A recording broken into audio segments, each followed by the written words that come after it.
continuing this series that we just started last week called Teach Us to Pray. This morning, we are going to be studying Psalm chapter 44. So if you do have your own Bible or you do take notes, you can write that down, Psalm chapter 44. We are going to kind of make our way through some of that passage, and then at the end of our time together, we're going to have some time to pray and to reflect, kind of by yourselves, but also together with one another. So I'll make my way through the passage, and then we'll pray at the end. But if you were here last week, you know that I started last week's message by talking about some of the negative effects that can come from phones and fast-paced lives. And basically my big idea was that one of the negative effects of phones and kind of our digital age is the distraction that it causes us to live with. The distraction both in everyday moments, but also just kind of that distracted state of mind that we have to now wrestle with on a regular basis. That was the big negative effect, but I want to start this morning's teaching by looking at the other side of the coin, which is just acknowledging some of the positive effects of our phones, because there's a lot. Your phone is everything from a GPS system so you never have to get lost, to a productivity tool that really helps you stay organized. Your phone lets you play music. It functions as a camera.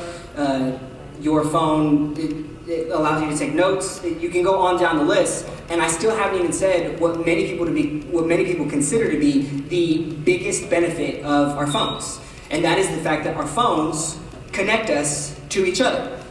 The first phones were invented in the 19th century. We'll throw a slide up for you to see. They obviously looked very different back then than they do today, and you can kind of see their evolution over time.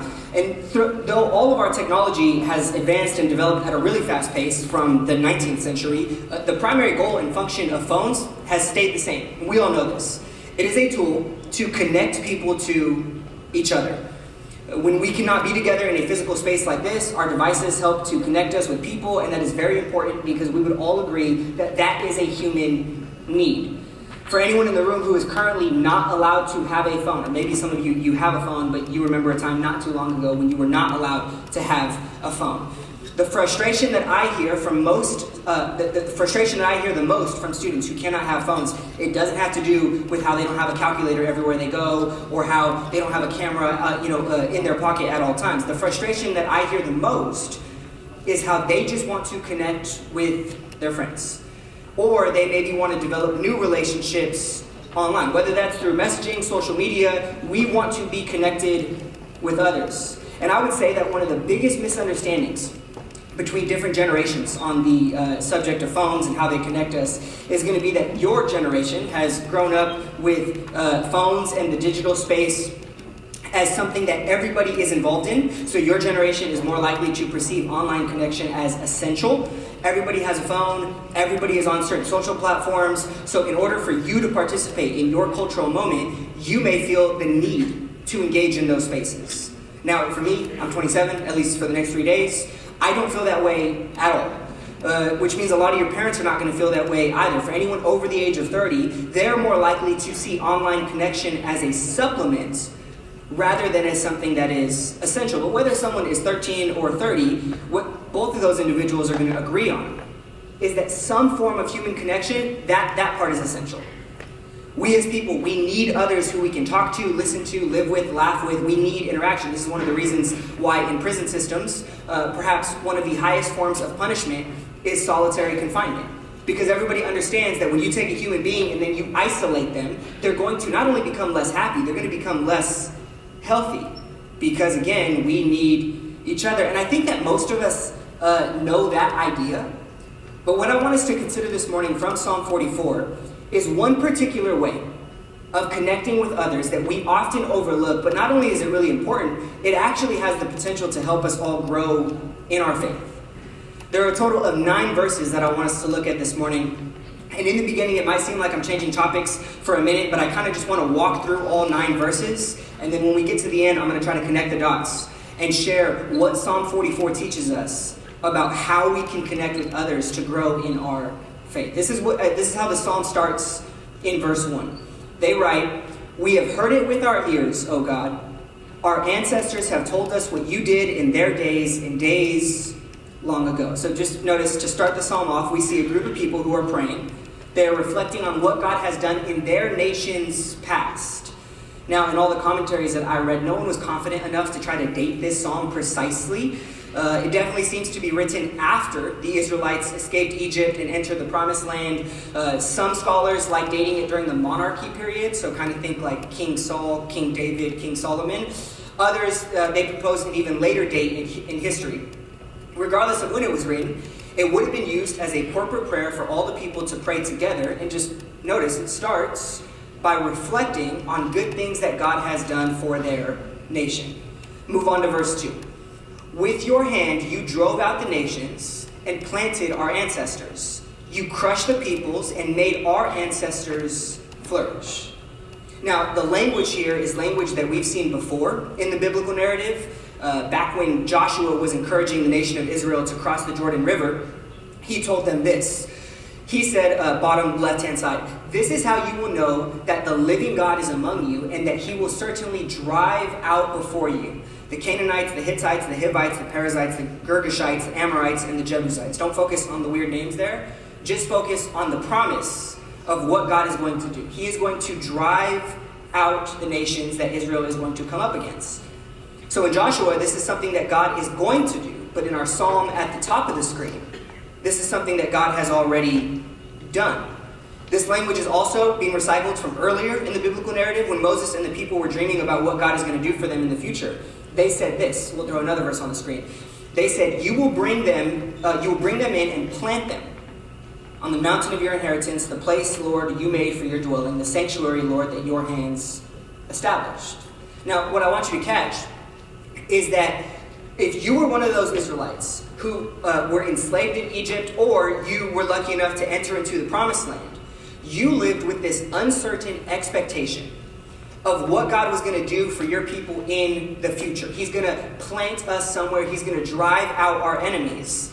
And then, if you fast forward a couple hundred years, the writers of Psalm 44, as you can see on the top of the screen, they are reflecting on the things that God has done. And they go on to make this conclusion in verse 3. They say, it was not by their sword that they won the land, nor did their arm bring them victory. It was your right hand, your arm, and the light of your face, for you loved them. Both the right hand and the arm, these were symbolic in Hebrew thought of the strength and the blessing of God. And then that idea of the light of God's face, it communicated this idea of God's favor. These were God's special people. And the big idea is that these people, in Psalm 44, they knew that their nation's success and blessing was not just the result of their ancestors' effort and creativity. Rather, it was the result of God's goodness and his faithfulness. Now, remember, Psalm 44 is a kind of prayer. And it's here, in the place of prayer, through the practice of prayer, where these people are reflecting on the faithfulness of God, and it's here where they start to notice where God was active in their nation's past. Listen to the rest of this section in the psalm. They said, you are my king and my God, who decrees victories for Jacob. Through you we push back our enemies. Through your name we trample our foes. I put no trust in my bow. My sword does not bring me victory. But you give us victory over our enemies. You put our adversaries to shame. And in God, we make our boasts all day long, and we will praise your name forever. Now, remember, the psalm started by people going, hey, we've heard the stories. And then they start talking about some of the stories of how God drove out other nations and God planted their nation. God, we've heard when you blessed our people, when you protected our people, when you provided for them, and when you delivered them. And they go from this place of reflecting on the goodness of God in the past to redirecting their trust in God in their present. I want to highlight two verses just to emphasize this point. Contrast verse 3 and verse 6. Verse 3, they said, it was not by their sword that they won the land. So they're thinking back, they're recalling the events of kind of the Exodus as well as the entrance into the promised land. Nor did their arm bring them to victory. It was your right hand, your arm, and the light of your face, for you love them.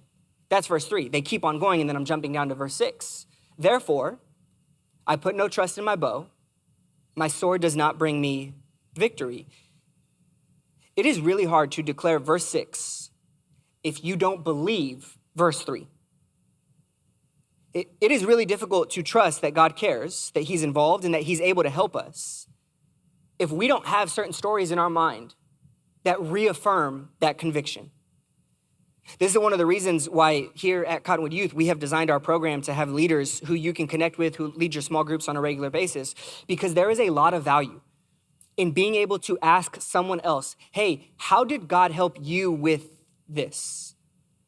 How did God help you quit the bad habits? How did God help you get out of the toxic relationship? How did God help you learn how to hear his voice and connect with him more? How did God help you with the insecurity and the anxiety and the difficult home environment? I don't think it's a stretch to say that for some of us in this room, we have been praying for wisdom, for guidance. And God has actually answered our prayer already in the form of that leader that we felt like we should start a conversation with. Psalm 44, it starts with the group of people who get together to pray. And they go, hey, God, we remember when you did this. We remember when you provided. We remember when you demonstrated your power. And therefore, we trust you. Which tells me, as someone who's just kind of reading this and trying to learn something about prayer, that it's actually in this place of prayer where we can reflect on the goodness and the faithfulness of God in the past, and that builds our trust for him in the present. Because the more that I have seen God move, the more I am aware of his faithfulness, it becomes a lot easier to trust him in my present circumstances. But then Psalm 44 makes a turn. We only looked at the first 8 verses of the Psalm. And in all transparency, those are actually the happiest parts of the Psalm. If you go on to read verses 9 through 25, those could be classified as a lament, which is just a fancy word for saying that part of the Psalm is sad. The people go from praising and trusting to expressing their frustration, their doubts, and their challenges. They wonder, you can read this for yourself, where is God in the midst of their trouble? Why is he not helping them the way he has helped their ancestors? Why is he not answering their prayers the way they've heard that apparently he answers other people's prayers? And I tell you that so that you're fully aware of the context of the passage, but I'm actually not going to explore that section of the Psalm today. I'm going to totally skip verses 9 through 25 because next weekend's lesson is going to be all about this idea of lament, and I don't feel like I could do it justice right now. But I want to, before I go on to show you the last verse that I want us to look at in this Psalm, I want to just quickly explain why I chose Psalm 44 to begin with, because I just told you I'm skipping a large chunk of the chapter. And I'm only going to focus on the positive part, so I think it's a logical question to go, hey, why don't you just pick a different psalm that's all happy, where you didn't have to skip any verses. But the reason I chose Psalm 44 this morning isn't just because it's a good example of God's power and human trust, but because Psalm 44 is actually the first corporate psalm in the book of Psalms. Sometimes in other traditions, they refer to the book as the Psalter. Let me show you what I mean. Here's how a handful of the Psalms start. Psalm 9:1 starts by saying, I will give thanks to you, Lord. Psalm 17 starts by saying, hear me, Lord, my plea is just. Psalm 23, very popular, most of us know it. The Lord is my shepherd. Psalm 36, I have a message from God in my heart. And then our Psalm 44. We have heard it with our ears. Oh God, our ancestors have told us what you did in their days. Psalm 44, it actually goes back and forth between using first-person singular statements, such as I or me, and it uses first-person plural statements, such as us or we. It is a psalm that is meant to be prayed together with other people, and it starts by reflecting on the goodness of God. And then the people work through all their frustrations. Why is he not answering us right now? Why does it feel different? And then we get to the very last line of the psalm, and this is what it says. The psalm ends by saying, rise up and help us. Rescue us because of your unfailing love. That phrase, unfailing love, it comes from the Hebrew word hesed. I'm probably pronouncing that wrong. And it can be translated as unfailing love. It can also be translated as God's faithfulness, God's loyalty, God's mercy, and God's kindness. It's actually one of the defining characteristics that God uses to describe himself in the book of Exodus. And it's on this basis which these people in our psalm believe that God should help them. Notice what they don't say.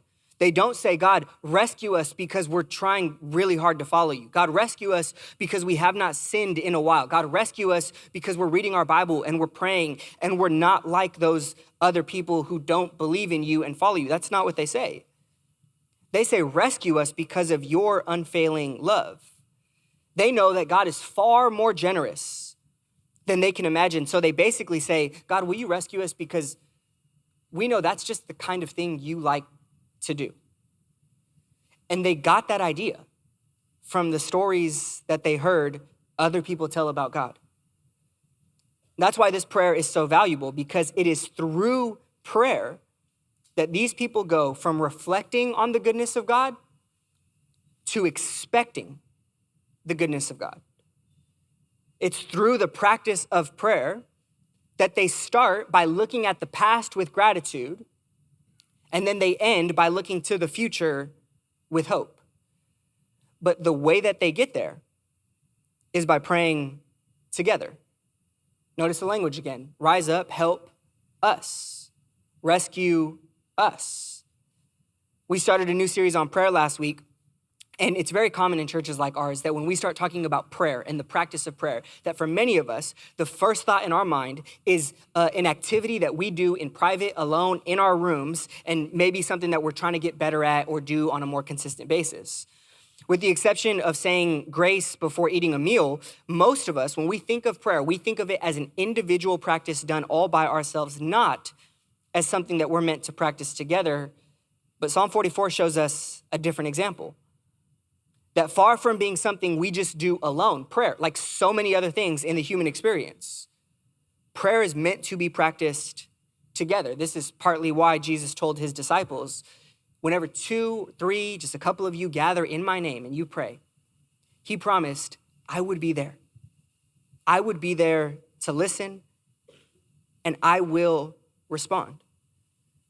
And so we wanted to kind of provide that same opportunity for all of us today. I'm going to ask Ian, wherever you are, if you could come jump back on the keys. And in a few moments, not yet, but in a few moments, I'm going to ask the leaders to make themselves available kind of up here in the front and on the sides of the auditorium. And I kind of just want to give us a couple minutes. Let's say like 5. If there is anything that you want to pray about with someone, or if you just want someone to pray for you, we want to give you the chance to do that. Because as much as prayer is a personal practice, it's also something that we're supposed to practice together. And my guess is that for some of us, you're just going to feel a lot better after you tell someone else the thing that has been heavy on your heart. After you share the burden, to use the language of the New Testament. When you're actually able to confess and to confide in someone and say, hey, here's what's going on. I'm scared, I'm worried, I'm bothered, I'm anxious.